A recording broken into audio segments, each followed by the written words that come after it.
¿Un cristiano debería ser capitalista o debería ser socialista? ¿O será que la Biblia no tiene nada que decir al respecto? Hoy vamos a hablar un poquito sobre ese tema en este video.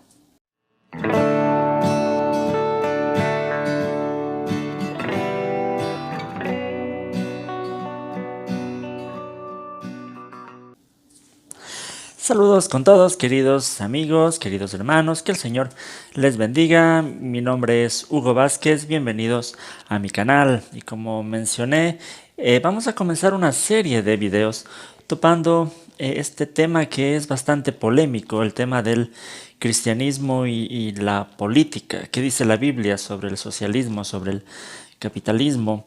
Pienso que en el contexto, nuestro contexto latinoamericano, ha dado mucho que hablar en estos últimos años con los sistemas de gobierno que hemos tenido.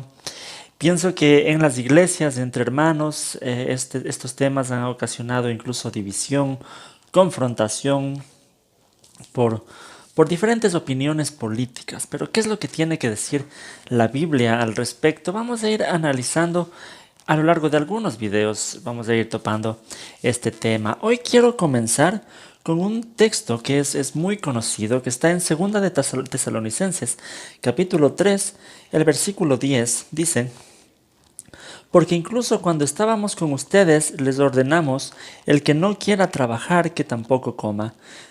Este texto se lo ha citado muchas veces tratando de justificar el sistema económico capitalista. Se dice en la Biblia, dice que el que trabaja, que no coma, entonces eso de por sí ya justifica el capitalismo. Pero, ¿qué quiere decir en realidad este texto? ¿Qué quiso enseñar el apóstol Pablo? Es lo que vamos a dar algunas ideas nada más en este video para reflexionar. Primero, vamos a hablar acerca del contexto de este versículo.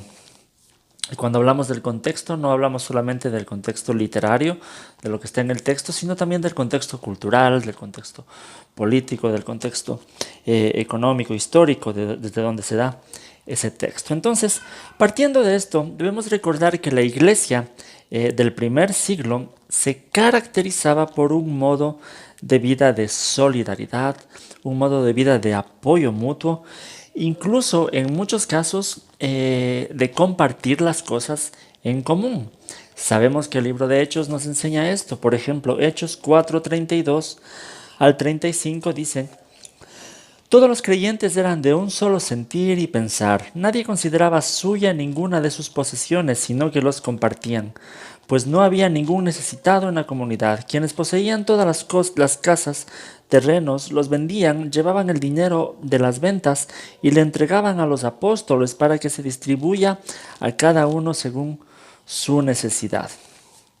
Aunque este texto nos habla exclusivamente, específicamente de la primera iglesia de Jerusalén, y no podemos saber si en la iglesia de Tesalónica, a quien Pablo le escribe ese texto, en realidad vivía también de esa manera, pero sí podemos saber que el principio de solidaridad, el principio de generosidad, sí estaba presente de alguna manera en la iglesia de Tesalónica también. Porque en 1 de Tesalonicenses capítulo 4 versículos del 9 al 12 dice: en cuanto al amor fraternal no necesitan que les escribamos, porque Dios mismo les ha enseñado a amarse los unos a los otros.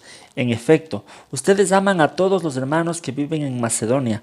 No obstante, hermanos, les animamos a amarse aún más, a procurar vivir en paz con todos, a ocuparse de sus propias responsabilidades y a trabajar con sus propias manos. Así les he mandado para que por su modo de vivir se ganen el respeto de los que no son creyentes y no tengan que depender de nadie. Aquí en este texto usa Pablo esta expresión, nuevamente la expresión de trabajar con sus propias manos, pero dentro del contexto del amor fraternal, del amor que tenían entre todos, la solidaridad que vivían como iglesia. Entonces, después de entender esta situación, debemos tener en mente que los miembros de la iglesia, que muchos miembros de la iglesia de Tesalónica, lo que pretendían es sacar provecho de la generosidad de los que más tenían, de los que más aportaban. Y por eso es que tal vez no querían trabajar. Eso nos muestra el pasaje en cuestión. En el contexto literario, desde los versículos 6 hasta el 13, dice: Hermanos, en el nombre del Señor Jesucristo les ordenamos que se aparten de todo hermano que esté viviendo como un vago y no según las enseñanzas recibidas de nosotros. Porque incluso cuando estábamos con ustedes les ordenamos: el que no quiera trabajar, que tampoco coma. Nos hemos enterado de que entre ustedes hay algunos que andan de vagos sin trabajar en nada y que solo se ocupan de lo que no les importa. A tales personas les ordenamos y exhortamos en el Señor Jesucristo que tranquilamente se pongan a trabajar para ganarse la vida. Ustedes, hermanos, no se cansen de hacer el bien. Algunos estudiosos comentan que también que en la situación de estos hermanos que no querían trabajar, pudo ser por la creencia. Muchos dicen tal vez tenían una creencia de la inminente venida de Jesús. Jesús ya iba a venir y por eso pensaban que no tenía sentido trabajar.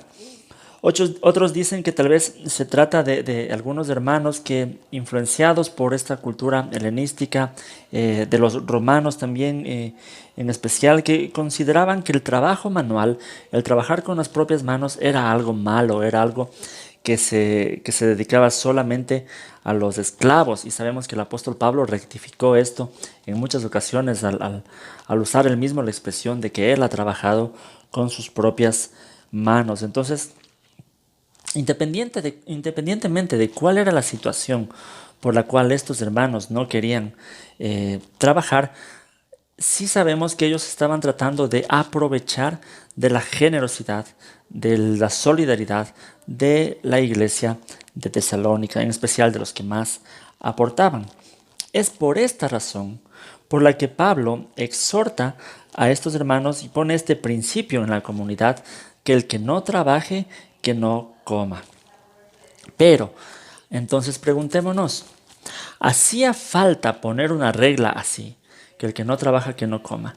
Si es que en la iglesia de Tesalónica cada uno estaba viviendo su propia economía individualmente, cada uno estaba preocupado por sus propias necesidades, si cada uno estaba preocupado por lo que a él le toca. Si esa era la situación, no hacía falta poner una regla así, porque obviamente si alguien no trabajaba, no iba a comer. Entonces, ¿por qué Pablo reglamenta esto de alguna manera y pone esta regla en la comunidad, que el que no trabaja, que no coma? Es precisamente porque había bienes que se compartían en común, por lo menos los alimentos. Por lo menos sabemos que había alimentos que se compartían en común, por eso había personas que podían aprovecharse y podían exigir estos alimentos y tal vez no estaban trabajando. Entonces, por esa razón, Pablo ve necesario reglamentar esto y dice que el que no trabaje, que no coma. Entonces, sabemos que básicamente había cosas que se compartían en común en la iglesia, por eso muchos podían aprovecharse de esta situación. Entonces, ¿qué es lo que yo quiero compartir aquí en este video con esta pequeña reflexión? ¿Será que quiero decir entonces que la Biblia apoya un sistema económico socialista donde todas las cosas deben compartirse en común? De ninguna manera. No estoy diciendo que la Biblia apoye eso. Para eso vamos a tener que hacer un estudio más amplio de lo que la Biblia en realidad enseña sobre las posesiones económicas, sobre la administración económica en la comunidad y en el Estado. O sea, hay muchas cosas que se deben analizar para llegar a una conclusión así. Pero lo que sí quiero decir es que este texto no se lo puede usar tampoco para justificar un sistema económico capitalista. Porque como hemos visto desde el contexto en el que sale este texto, estamos hablando de una economía donde había ciertas cosas en común. Entonces no se trata de decir el que no trabaja, que no coma, pensando en una economía individualista, sino más bien era un consejo para no aprovecharse de la solidaridad de la comunidad. Entonces, solo una reflexión en base a ese texto. En siguientes videos haremos reflexiones sobre este tema en base a otros textos bíblicos en base a lecturas también de otros autores, que es un tema que me interesa mucho. Entonces, la idea aquí es que la Biblia no apoya con este texto ni a un sistema socialista ni a un sistema capitalista. Vamos a ver qué principios en sí la Biblia nos puede comunicar sobre este tema. Bueno, esa es solo una pequeña reflexión porque he escuchado citar mucho este versículo para tratar de defender ciertos sistemas económicos. Bien, pero lo que sí nos enseña esto es que tenemos que reflexionar no tanto en una economía de Estado, sino más bien tenemos que reflexionar sobre cómo estamos viviendo en comunidad en la iglesia. Pienso que estos son principios que los deberíamos aplicar en la iglesia. ¿Qué tanto estamos viviendo la generosidad, la solidaridad, el preocuparnos por las necesidades los unos de los otros en la iglesia? Ese sería el mensaje en sí de este texto para reflexionar. Bien, es algo muy corto nomás. Vamos a seguir subiendo más videos, como dije. Para estar pendientes, suscríbanse al canal, denle click en la campanita para que YouTube les mande una notificación cuando haya videos nuevos. Recuerden que tenemos muchas otras series de videos que estamos subiendo al canal. Recuerden apoyarme, denle me gusta, compartan estos videos, déjenme sus comentarios, eso es muy importante. ¿Qué piensan sobre este tema? ¿La Biblia apoya el socialismo, el capitalismo? ¿Cuál es su percepción de las cosas? Déjenme en los comentarios, síganme en las redes sociales, como he dicho siempre, especialmente en el Instagram, en mi cuenta personal que es Cibersaulo y también la cuenta de mi ministerio que es Todoteos también en el Instagram.